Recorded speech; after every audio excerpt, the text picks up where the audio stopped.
Hello and welcome to Daily Prayer Weekend Edition, where I'll go ahead and do the readings to finish up our readings for the week, but it's not going to be a full prayer service and music and all that. So we'll go ahead and look at our readings for this week, or for today, which are Genesis chapter 22 and through 24. After these things, God tested Abraham. He said to him, "Abraham," and he said, "Here I am." He said, "Take your son, your only son Isaac, whom you love, and go to the land of Moriah, and offer him there as a burnt offering on one of the mountains that I shall show you." So Abraham rose early in the morning, saddled his donkey, and took 2 of his young men with him, and his son Isaac. He cut the wood for the burnt offering, and set out and went to the place in the distance that God had shown him. On the 3rd day, Abraham looked up and saw the place far away. Then Abraham said to his young men, "Stay here with the donkey. The boy and I will go over there, and we will worship, and then we will come back to you." Abraham took the wood of the burnt offering and laid it on his son Isaac, and he himself carried the fire and the knife. So the 2 of them walked on together. Isaac said to his father Abraham, "Father." He said, "Here I am, my son." He said, "The fire and the wood are here, but where is the lamb for a burnt offering?"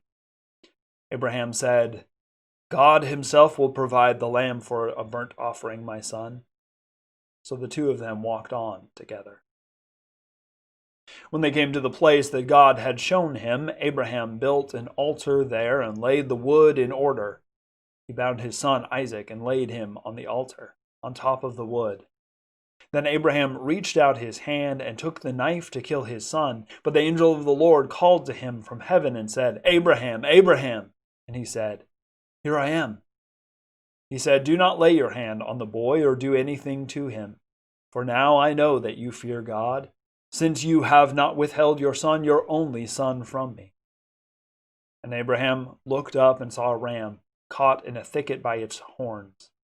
Abraham went and took the ram and offered it up as a burnt offering instead of his son. So Abraham called that place, "The Lord will provide." As it is said to this day, "On the mount of the Lord it shall be provided."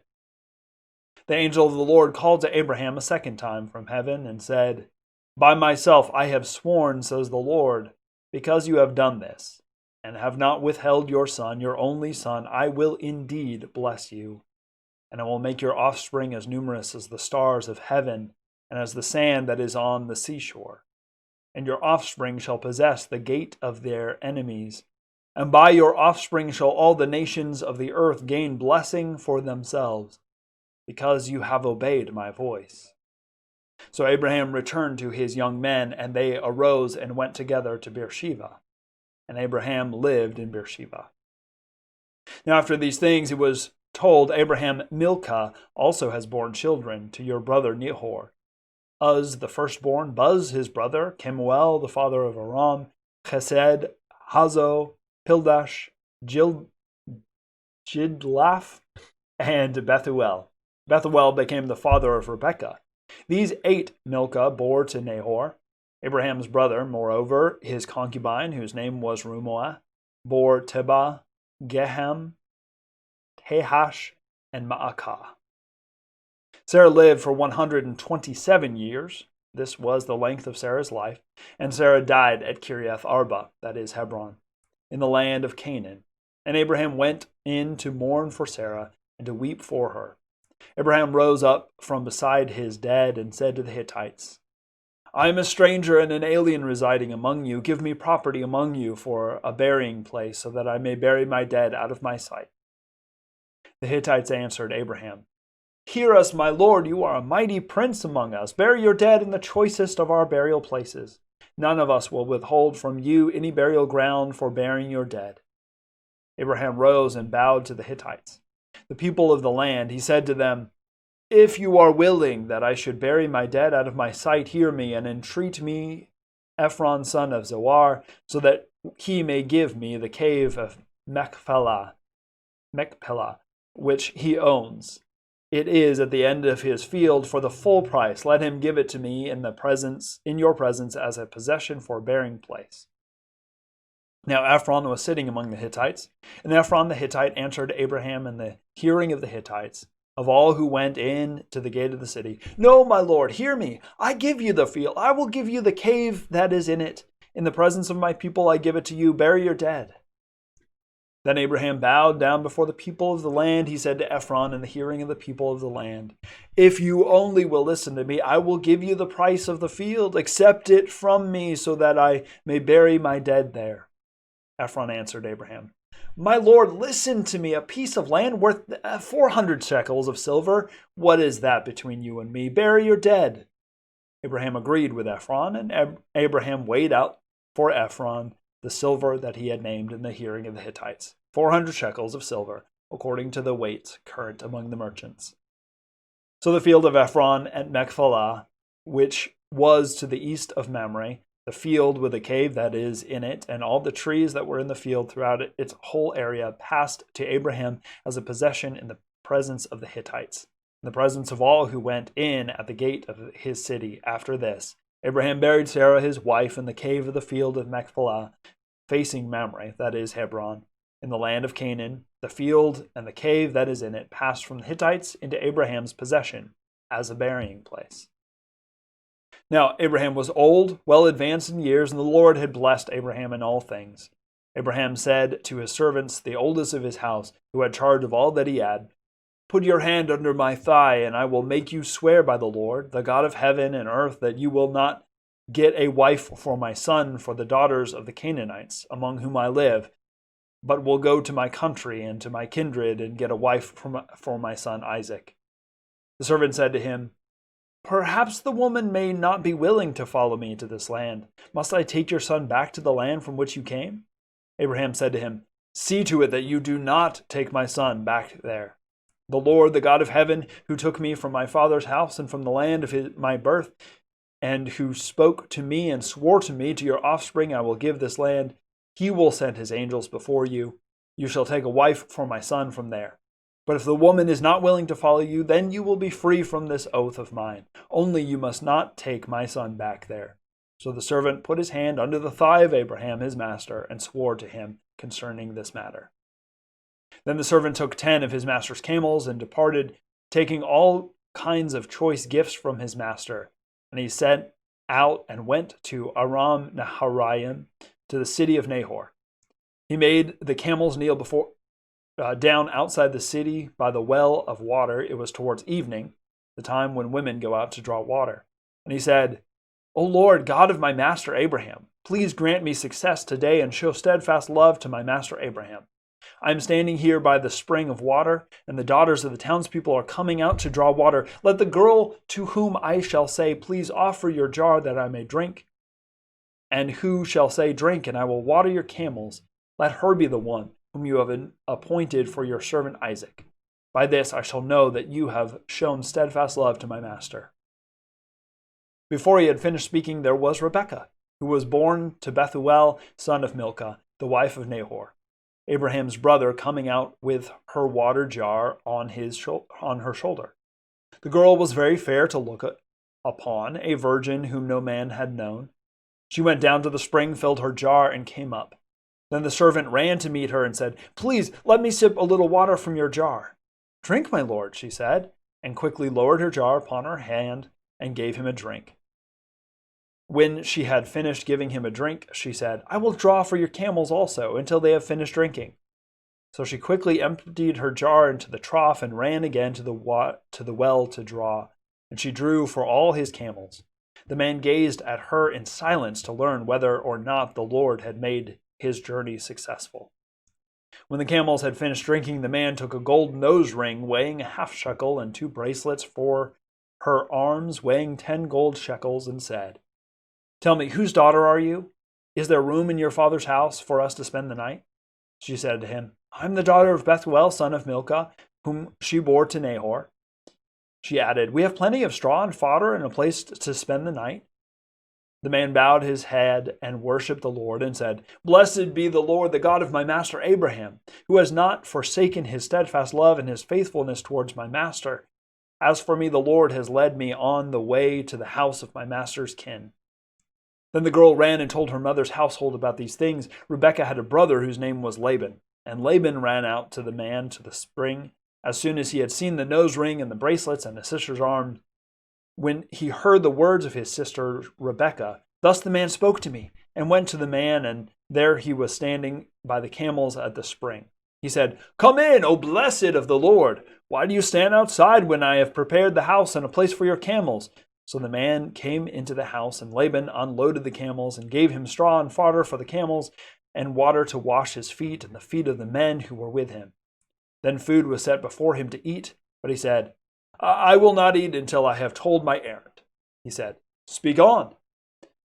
So he said, "I am Abraham's servant. The Lord has greatly blessed my master, and he has become wealthy. He has given him flocks and herds and silver and gold, male and female slaves, camels and donkeys, and Sarah, my master's wife, bore a son to my master when she was old. And he has given him all that he has. My master made me swear, saying, 'You shall not take away for my son from the daughters of the Canaanites, in whose land I live, but you shall go to my father's house, to my kindred, and to my wife for my son.' I said to my master, 'Perhaps the woman will not follow me.' But he said to me, 'The Lord before whom I walk will send his angel with you and make your way successful. You shall get a wife for my son from my kindred, from my father's house. Then you will be free from my oath. When you come to my kindred, even if they will not give her to you, you will be free from my oath.'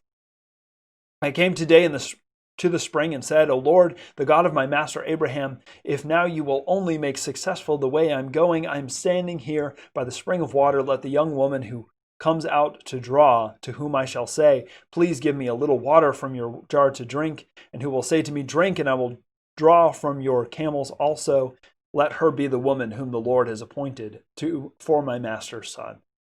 Before I had finished speaking in my heart, there was Rebekah coming out with her water jar on her shoulder, and she went down to the spring and drew. I said to her, "Please let me drink." She quietly let down her jar from her shoulder and said, "Drink, and I will also water your camels." So I drank, and she also watered the camels. Then I asked her, "Whose daughter are you?" She said, "The daughter of Bethuel, Nahor's son, whom Milcah bore to him." So I put the ring in her nose and the bracelets on her arms. Then I bowed my head and worshipped the Lord and blessed the Lord, the God of my master Abraham, who had led me by the way to obtain the daughter of my master's kinsman for his son. Now then, if you will deal loyally and truly with my master, tell me, and if not, tell me, so that I may turn either to the right hand or to the left." Then Laban and Bethuel answered, "The thing comes from the Lord. We cannot speak to you anything bad or good. Look, Rebekah is before you. Take her and go, and let her be your wife of your master's son, as the Lord has spoken." When Abraham's servant heard these words, he bowed himself to the ground before the Lord, and the servant brought out jewelry of silver and of gold and garments and gave them to Rebekah. He also gave to her brother and to her mother costly ornaments. Then he and the men who were with him ate and drank, and they spent the night there. When they rose in the morning, he said, "Send me back to my master." Her brother and her mother said, "Let the girl remain with us a little while, at least 10 days. After that she may go." But he said to them, "Do not delay me, since the Lord has made my journey successful. Let me go, that I may go to my master." They said, "We will call the girl and ask her." And they called Rebekah and said to her, "Will you go with this man?" She said, "I will." So they sent away her sister Rebekah and her nurse, along with Abraham's servant and his men. And they blessed Rebekah and said to her, "May you, our sister, become thousands of myriads. May your offspring gain possession of the gates of their foes." Then Rebekah and her maids rose up, mounted their camels, and followed the man. Thus the servant took Rebekah and went his way. Now Isaac had come to Beer Lahai Roi and was settled in the Negev. Isaac went out in the evening to walk in the field, and looking up he saw camels coming. And Rebekah looked up, and when she saw Isaac, she slipped quickly from the camel and said to the servant, "Who is that man over there walking in the field to meet us?" The servant said, "It is my master." So she took her veil and covered herself. And the servants told Isaac all the things that he had done. Then Isaac brought her into his mother Sarah's tent. He took Rebekah, and she became his wife. and he loved her, so Isaac was comforted after his mother's death. These are the words of God for the people of God. Thanks be to God. Whew, that's quite a bit. All right, so pivotal, big moment here, the binding of Isaac. We sometimes call it the sacrifice of Isaac. Our Jewish brothers and sisters call it the binding of Isaac because he is only bound, not actually sacrificed. But this is the idea, right? God says you need to sacrifice this one and only son that you have. The only son, the son of promise that you have miraculously. And we see kind of where Abraham is, that he says, okay, I don't know how this is all going to work, but I'm going to do it. We also see the faith of Isaac, right? Because at this point, Isaac is probably 13, 14 years old, surely strong enough to fight off his father, who is well over 100 at this point. But he himself is willing to be bound, willing to be a part of this. Well, excuse me. As we know, Abraham tries or begins to sacrifice Isaac, and God stops him and says, now I know that this thing that is dear to you, you are not even willing to not give that up for my name. So now I will give it back to you. You have all of these things, and I will bless you and keep you. So beautiful, wonderful story. A challenging story as well. I knew a man in my previous church who really got angry about this story. He thought it was crazy that Abraham was asked to do this thing, and maybe you're there as well. It is definitely a challenging story to hear, but it is a story of faith. It is a story of being willing to sacrifice even the things that are most dear to us for the purpose of God. So there you go. We also have the death of Sarah. We have this purchase of land from the Hittites.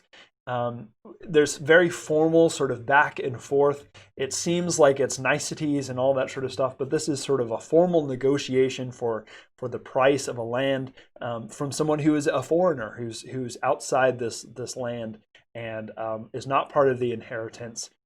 He goes before the elders. They make this back and forth.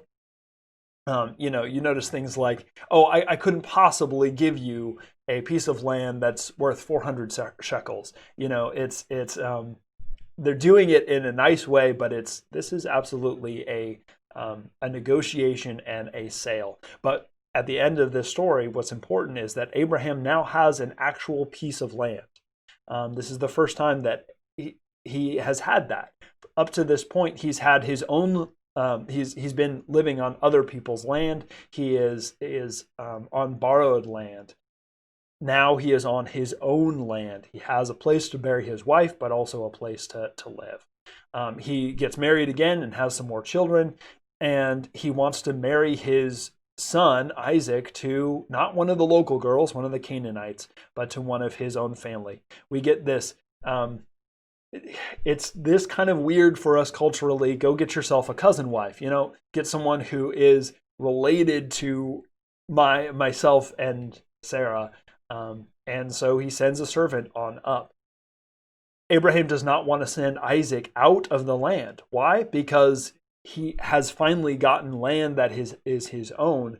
If he leaves that land, or Isaac leaves that land, and Abraham were to die, it could go back to the Hittites. So he wants to keep that land.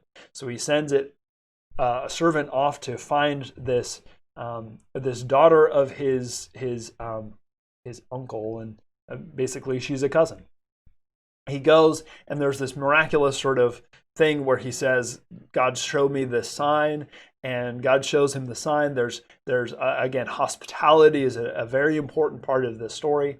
There's, again, a negotiation. There's a bride's price. And she is actually given some say in it. Do you want to go with this guy and go marry this son of Abraham? She says, yes, I do. When do you want to go? Do you want to wait for 10 days or do you want to go now? Oh, let me go now.